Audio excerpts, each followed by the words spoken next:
So ఈరోజు ఒక interesting topic అందరికి సంబంధించిందే. దానిలోకి వెళ్ళే కంటే ముందు ఒక మిత్రుడు ఇండస్ట్రీలో పనిచేస్తాడు, మేకప్ ఆర్టిస్ట్. పేరేం చెప్పిన మిత్రమా? గోవర్ధనం.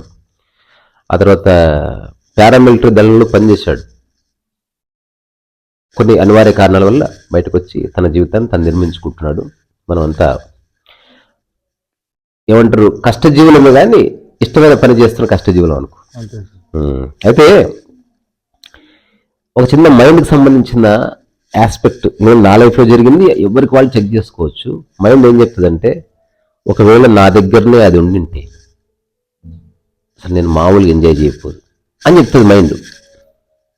నేను నా ఫ్రెండ్స్తో ఈ విషయం చాలాసార్లు అంటుంటే, అసలు నా దగ్గర అవకాశం లేదు, నాకు ఇంగ్లీష్ రాదు కాబట్టి, లేకపోతే నాకు అసలు కూర్చోడానికి వర్క్ చేసుకోవడానికి ఒక చిన్న గది ఉంటే ఇట్లా పెయింటింగ్లు విన్సెంట్ వ్యాంగ్ కంటే ఎక్కువ ఇస్తుంటే అని చెప్పిన నేను కూడా. నిజంగా అలాంటి సందర్భం వస్తే మైండ్ ఏం చెప్తే తెలుసారా, అంటే బయట తిరిగి రాపో,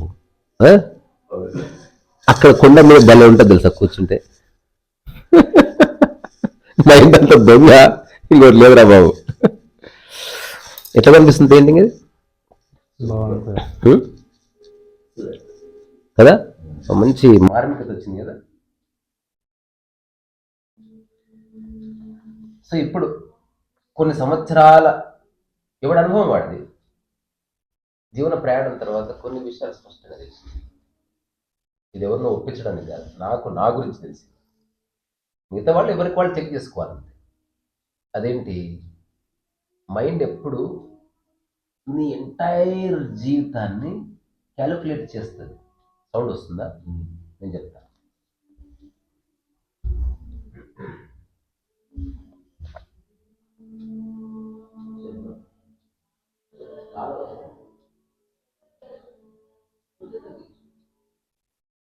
లోపల లాగేసుకో. సో మైండ్ ఏమిటి,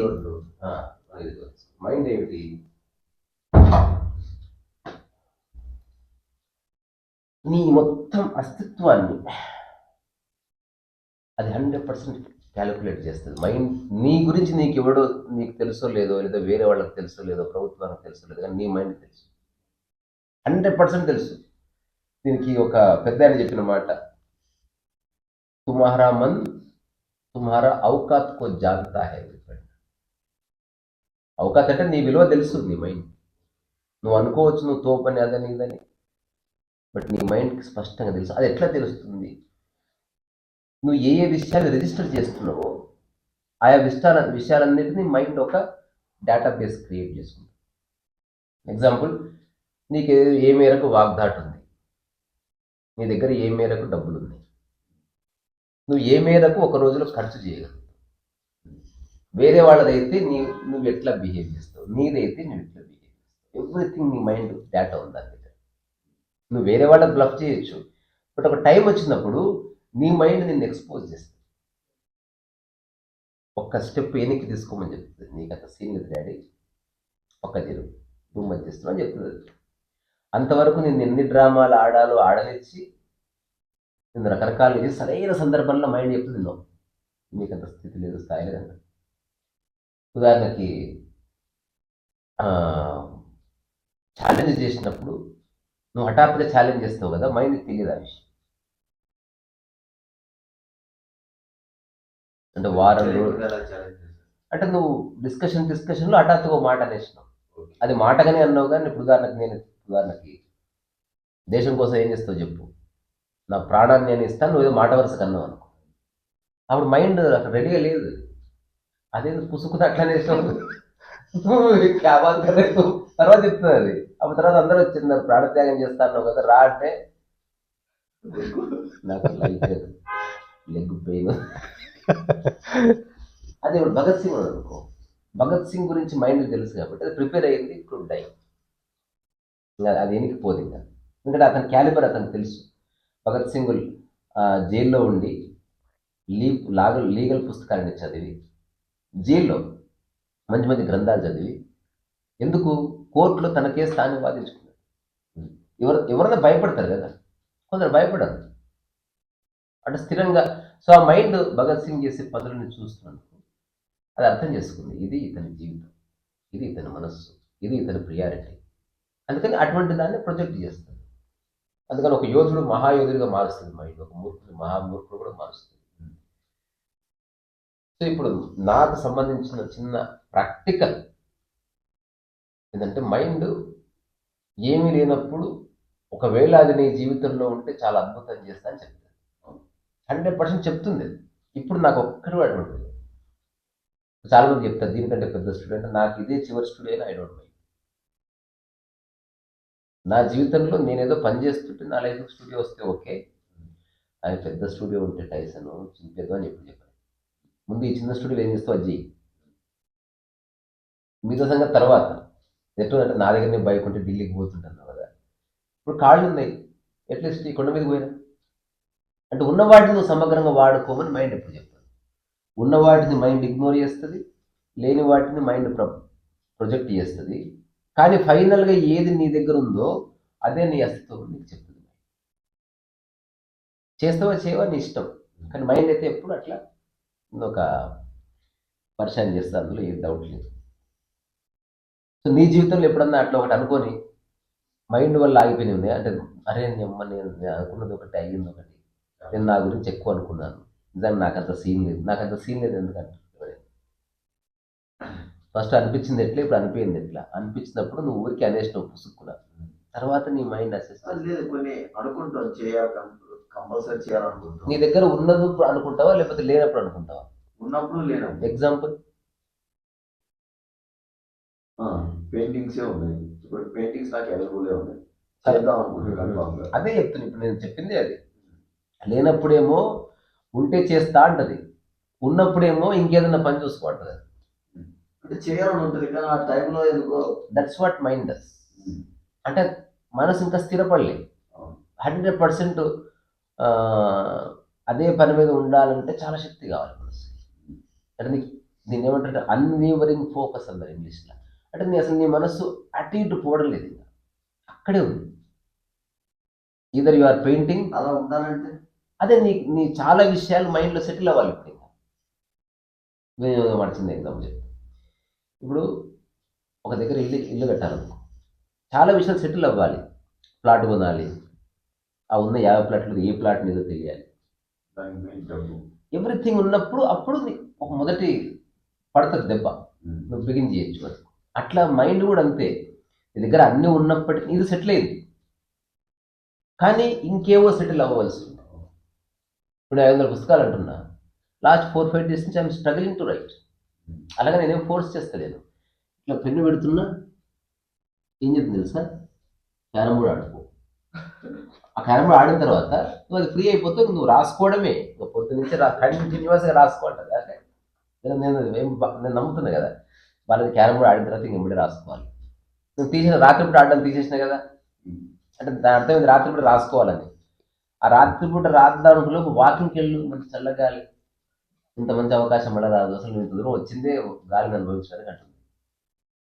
సరే నేను రాత్రి వాకింగ్కి పోయినాం, ఇంత చలి పెట్టింది ఇద్దరికి, అనవసర వాకింగ్ అది. సరే ఇట్లా కాదు, పొద్దున 4 o'clock లేస్తేనే పని అవుతుంది. 4 o'clock లేస్తే మంచి దుప్పట్లు ఎంత వెచ్చగా ఉంది. అయితే ఇది నీకు క్వశ్చన్ తెలుసా, నాకు ప్రతి పుస్తకానికి జరుగుతుంది. అయితే నేనేం చేస్తాను, మైండ్ ఎన్ని ఆటలు ఆడాలని అన్నీ ఆడిపిస్తాను. నేనేం చేస్తాను చిన్న జుగల్ పంది, ఒకరోజు ఏం చేస్తానంటే దాన్ని పక్కకు జరుగుతుంది, ఐ జస్ట్ పుట్ పేపర్ అక్కడ పక్కన జరుగుతుంది. వీడికి తెలుసు, అది మైండ్కి అది కూడా తెలుసు. వీడు ఇప్పుడు ఆ మైండ్ ఏదైతే ప్రపోజ్ చేస్తుందో, వీడు 5 రోజులు 6 రోజులు ఇట్లా డ్రామాలు ఆడుతాడు. నేను చెప్పినట్టు ఇప్పుడు చిన్నపిల్లలు ఉంటాడు కదా, నాన్న రఘురాటం తిరిగిపోదాం అంటే పోదాంపా, నాన్న ఆ తర్వాత అక్కడికి వెళ్దాం పోదాంపా, దాని తర్వాత ఐస్ క్రీమ్ వెళ్దాం పోదాం, అదతో అంటాడు నాన్న నో ఇంటికి వెళ్దాం పోదా అంట. అదతో వాడు ఏడువని గీ పెట్టని నాన్న వెళ్ళిపోతున్నాడు. అట్లా మైండ్ నాకు మాస్టర్ కాదు, నాకు మైండ్ ఫ్రెండ్. అవసరమైతే దాన్ని వాడుకుంటా, అవసరమైతే దాన్ని పక్కకు పెడతా, అవసరమైతే కొన్నిసార్లు దాని మాయలో నేను ఉన్నట్టు నేను ఎంజాయ్ చేస్తాను. ఇదంతా నీ ఫ్రీడంలో జరుగుతుంది అంతే. అట్లా ఓవరాల్ నాకేమర్థమైంది, లేని వాటి గురించి ఆరాటపడడం వదిలేసి ఫస్ట్ ఉన్న వాటిని పరిపూర్ణంగా ఆస్వాదించు. ఎన్ని పుస్తకాలు ఉన్నాయి అనుకుంటే చదివేయచ్చు, క్యాన్వాస్ ఉన్నాయి, రంగులు ఉన్నాయి. నేను నిన్న 2-3 నుంచి ఆలోచిస్తున్నా, ఒక కొత్త టెక్స్చర్ ఏదన్నా కావాలి, నేను హఠాత్తుగా ఒకటి వచ్చింది, ఎంత బాగుందో. ఈ పెయింటింగ్ ఎవరికైనా కావాల్సి చెప్పండి, ఏదో ధరకి ఇచ్చేస్తాను. ఇంకోటి దీని అర్థాలు గిర్థాలు అడగండి, నాకు కూడా తెలియదు, ఎవరికి తెలియదు. ఉందాలేసాక అర్థం ఉంటుంది ఏమన్నా పిచ్చి కాకపోతే. పెయింటింగ్ అర్థం ఉండదు, చూడగానే ప్లెజెంట్ అనిపించింది. Flower painting is like a flower. Painting ఫ్లవర్కి అని అర్థం ఉంటుందా? రోజా పువ్వు ఎంతమ్మా అంటే 15 రూపాయలు ఒక్కటి. దాని అర్థం చెప్పు. అసలు ఎందుకు దాని అర్థం కావాలి. ఐ ట్రైంగ్ టు అండర్స్టాండ్ రోజా పువ్వు. ఎప్పటికి అర్థం కాదు. నువ్వు రోజా పువ్వు మీద ప్రబంధం రాసినా సరే రోజా పువ్వు అర్థం కాదు. అట్లా. సో ఇది అందుకని మైండ్ చేసేది మైండ్ చేస్తుంటుంది. ఒకవేళ నీవు జీవితాన్ని అబద్ధాలతో నింపితే మైండ్ నీకు అబద్ధపు జీవితాన్ని ఇంట్రడ్యూస్ చేస్తుంది. అందుకని సత్యాన్ని పట్టుకున్నావు అనుకో, సత్యం ఉన్న చోట మైండ్కి పని లేదు, మైండ్ పక్కకు జరుగుతుంది. అంటే ఎక్కడైతే ప్యూర్ వర్తమానం ఉందో అక్కడ మైండ్ పక్కకు జరుగుతుంది. ఎక్కడైతే అసలు ఇమాజినేషన్ లేదు అక్కడ మైండ్ ఈదర్ పక్కకుంటుంది లేదా కలిసి పనిచేస్తుంది, అంతే, డిస్టర్బ్ చేయదు. అందుకే ఇప్పుడు ఎవరైనా అనంతంగా పనిచేసినప్పుడు, జార్జ్ బెర్నార్డ్ షా లైఫ్ చదివినప్పుడు, లేకపోతే గైడే ముఫాసా లైఫ్ చదివినప్పుడు, లేకపోతే జేమ్స్ ఆలన్ అనంతంగా రాశారు. రవీంద్రనాథ్ ఠాగూర్ బొమ్మలు వేశాడు, రాశాడు. విన్సెంట్ వ్యాన్ గో బొమ్మలు వేశాడు, రాశాడు. మస్నూఫ్ ఒక వ్యవసాయం చేశాడు, పెయింటింగ్ చేశాడు, రాశాడు. ఇంత అనంతమైన వర్క్ ఎట్లా చేశారు వాళ్ళు? ఈదర్ వాళ్ళు మైండ్ వాళ్ళతో కోఆపరేట్ చేసింది, లేదా మైండ్ నిశ్శబ్దం ఉంది, మైండ్ ఇంటర్ఫియర్ చేయాలి. నేను రాష్ట్రం 75 ఉంది, ఎంత అనంతమైన పని చేసిండ్రు వాళ్ళు. నీకు చూపించిన చార్లెస్ బుకోస్కీ గురించి, డేంజరస్ మ్యాన్ అంటే వాళ్ళ లైఫ్ నువ్వు ఆశ్చర్యపోతావు అసలు.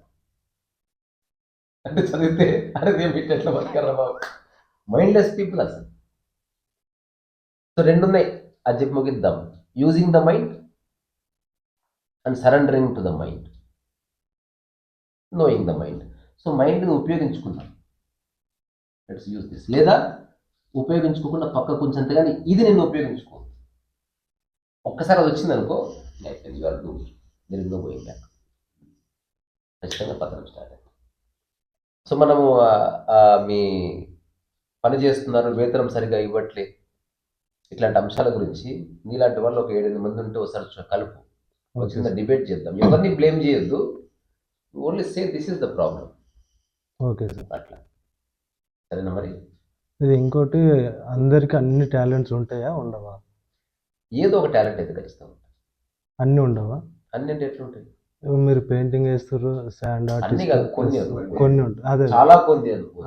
ఓకే. అన్ని అంటే అన్ని అంటే ఇప్పుడు నేను ఇట్లా పెయింటింగ్ చేసుకుంటే ఇట్లా ఎగురుకుంటే వెళ్ళిపోయి ఒక మనిషికి ఒక 5-6 ఉంటాయి సార్. అందరికి ఉంటాయి, కానీ ఎందుకు చేయరు? అందరికి ఉన్న ఒక ప్రకృతి నియమన టాలెంట్ ఒకటి చెప్తున్నా, దాంట్లో రహస్యం ఉంది, కానీ అందరికి ఇగ్నోర్ చేస్తున్నాను. చెప్పరాదు,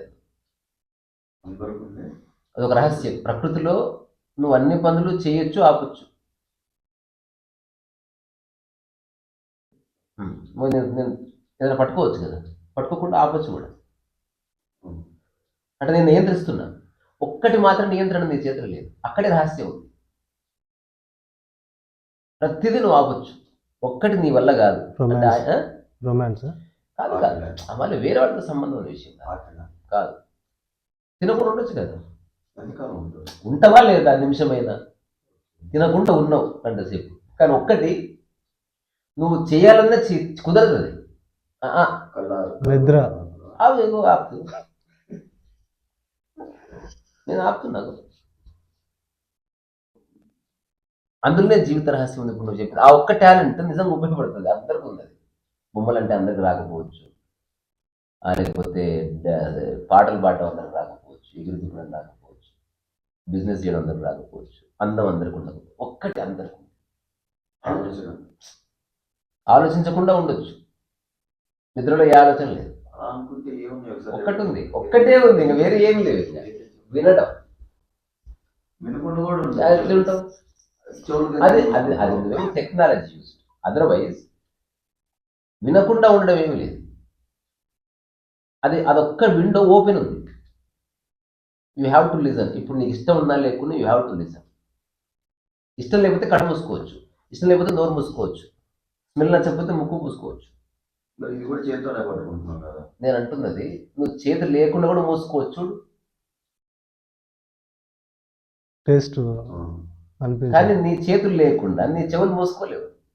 ద విండో ఈజ్ ఓపెన్ జీవితకాలం. చెక్ చేసుకో, ఊరికి నన్ను ఎందుకు అడుగుతున్నావు?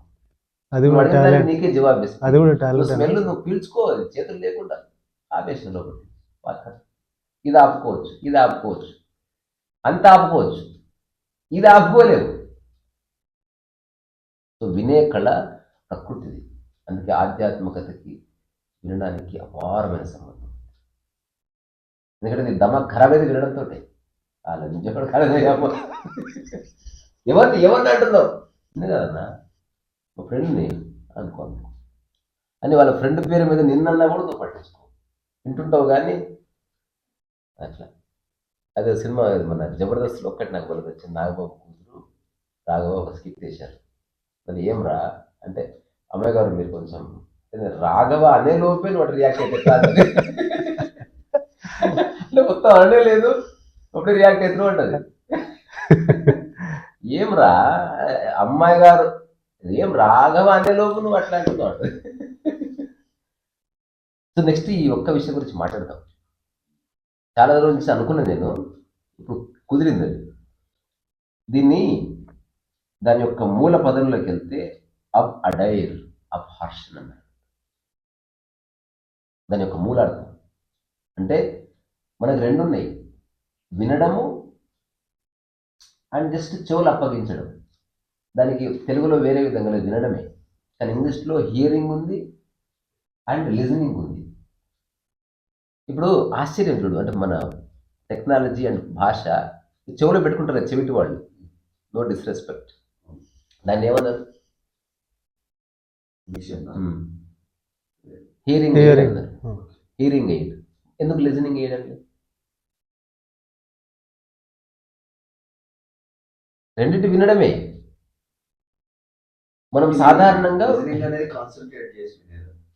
అంటే తర్కించకుండా జస్ట్ వింటున్నావు. అంటే నువ్వు హియరింగ్లో నీకు మంచి చెప్తే వింటావు, నీకు నీ గురించి చెడు చెప్తే కోపం వస్తుంది. లిజనింగ్లో మంచి చెడు రెండు వింటావు అనమాట. మొదటిసారి ప్యూర్ మెడిటేషన్ లిజనింగ్ అన్నది.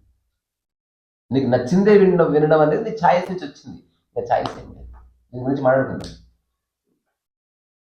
ఇప్పుడు మన టాక్స్ హియరింగ్ చేసేవాడికి వేస్ట్, లిజనింగ్కి చాలా ఉపయోగపడుతుంది. మంచి చెడు తర్కాలు అవన్నీ వేస్ట్. యూ థింక్ నువ్వు మొత్తం విన్న తర్వాత దాన్ని ఒకసారి చూడు సమగ్రం.